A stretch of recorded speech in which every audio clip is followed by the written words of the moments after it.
Looks like this is going to be a how-to of pulling LLY injectors and valve covers and everything off the top. Something new to try, this whole video camera thing, but let's see how it goes. Start by pulling all the connectors and wiring off the injectors and the glow plugs and stuff. Unbolt your glow plug controller. It normally sits up here and on the bracket. Pull it off the side, undo all your injectors and stuff, wiring, glow plugs. There's this bracket, sits in there, holds both the main harness connectors down. There's a bunch of bolts. They're all a 12 mil. Most of the wiring bolts are all 10 mil. 10 mil for the glow plug controller. Next will be our blow-by tube. It's just a spring clamp, 10 mil on each side. Pry them out. That's out of the way. Next will be our coolant pipe. 12 mil, 12 mil, 12 mil. Fitting with coolant.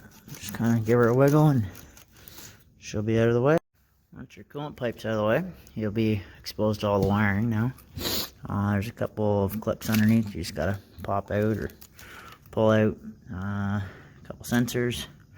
Don't forget about this little one here. She's down around right there. Another one runs up, goes to the top of the turbo. It's got a weird clip on it. Just undoes herself. Once you got the wiring and everything out of the way, you'll be able to set her off to the side. Once she's off to the side, a little more exposed. Gonna pull off the fuel lines, I guess, we could say it, and a couple little brackets to get her more exposed, and then we'll get some injectors pulled out, and I'll show you how to pull an injector on one of these engines and go from there. So, if you're not familiar with these fuel lines, they have little hooks in them that restrict them from coming off. The only way to get them off is by getting a fuel line disconnect tool, which I have. It'd be the 3/8 and then a 1/2 inch one. How they work is you pull your fuel line all the way forward, and there's a little bit of play there, and just push the disconnect tool in and give her a little wiggle, and bam, she's off. We'll do the exact same thing for the 1/2 inch line, and that'll be out of the way. At this point, I keep the fuel system sealed up and attached. That one's only open because it broke on another instant, but you're going to want to have some shop air and clean out all the junk between the injector and the valve cover. That way nothing gets in your way. Yeah.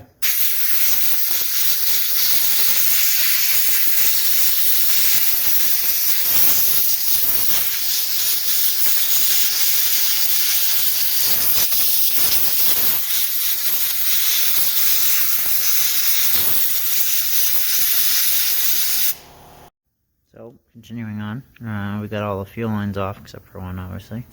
All the hold down bolts are out. Basically, before you try and pull an injector, normally you wedge a crow's foot or something underneath the hold down. What I like to do is grab a little screwdriver, and I don't know if you can see it or not. You can twist the injector in the hole. Loosening it up makes it 100 times easier to pull out. Just a little helpful tip there.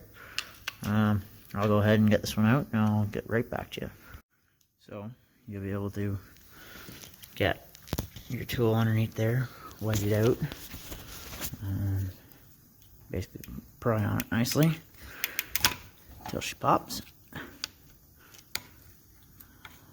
Once she pops, a little wedgie boo. There she is. Nice and crusty. Like I said, you'll never get all the junk out of there, but hitting it with the air beforehand definitely certainly helps. But when you try and turn the injector with the screwdriver, it kind of loosens all this stuff up. So, yeah.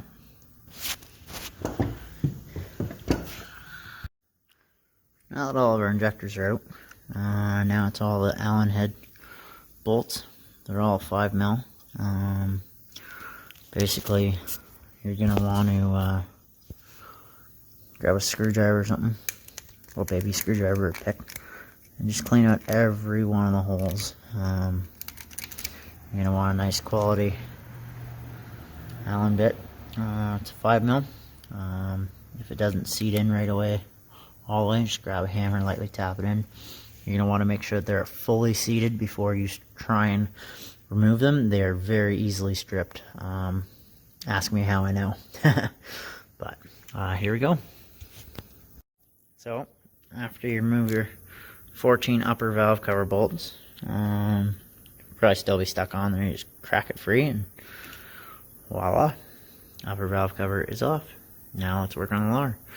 I already got the center bolts out. There's a couple that are under the injector that you'll never find if the injectors were in.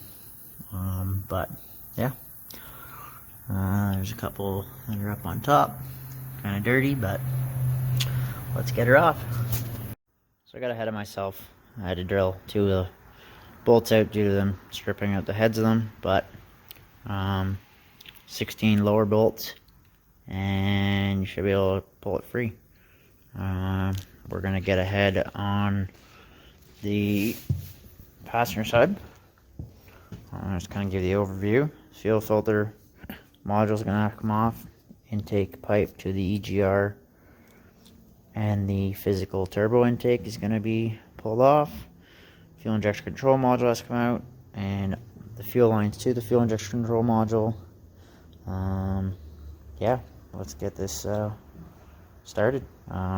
As you can see, there's one injector missing. I already had to steal it out previous months ago for my current truck, so yeah, let's see what we can do.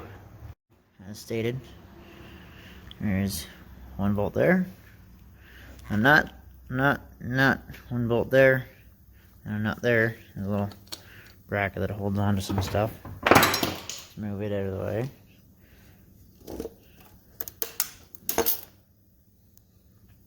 Voila. 3 bolts, 1 fuel line, spring clamp, another fuel line with a banjo fitting. Get them off. There's a couple wires here for the fuel heater and the fuel and water separator. Pop that fully off. Move this out of the way. This assembly is off. On this side we'll have fuel rail pressure sensor, all your injector wiring and glow plug wiring. Yeah, we'll get all that out of the way and pull the fuel injector control module off, and we'll see how that goes. On the fuel injector control module, there is 3 14 mil bolts with rubber bushings that hold it together, and then the 1 banjo fitting. So that's that. That bracket will have to come off too and get out of our way. Looks like 4 12 mil bolts, and then we'll continue with the removal process. Okay, we got our 14 upper valve cover bolts out. Should be able to go anywhere really on it. Peel it away. Work on our lower one again. Got all the bolts out. Just kind of explain what I did there. There's a 14 mil bolt goes in here, 12 mil nut that goes there with a stud. It all came out. Bolt, sorry, 12 mil bolt, 14 mil bolt. I didn't have to, but I didn't have a long enough Allen socket, so I pulled the 11 mil clamp, got that out, 12 mil nut down there, pulled the down pipe off, and then unbolted the back of the EGR just so that I can get to this bolt. I mean, I'm pulling this apart fully down to nothing anyway, so it's not in my way. The only other difference from the driver's side to the passenger side is this bracket that's bolted to it. On the other side, there isn't that bracket. Another 12mm bolt there that we pulled out, and this is basically ready to come off. So that's our do-it-yourself on the lower and upper valve covers. Obviously I've got some more work ahead of me. I'm gonna probably try and do another video for some more of this stuff, but that's all for now. Thank you.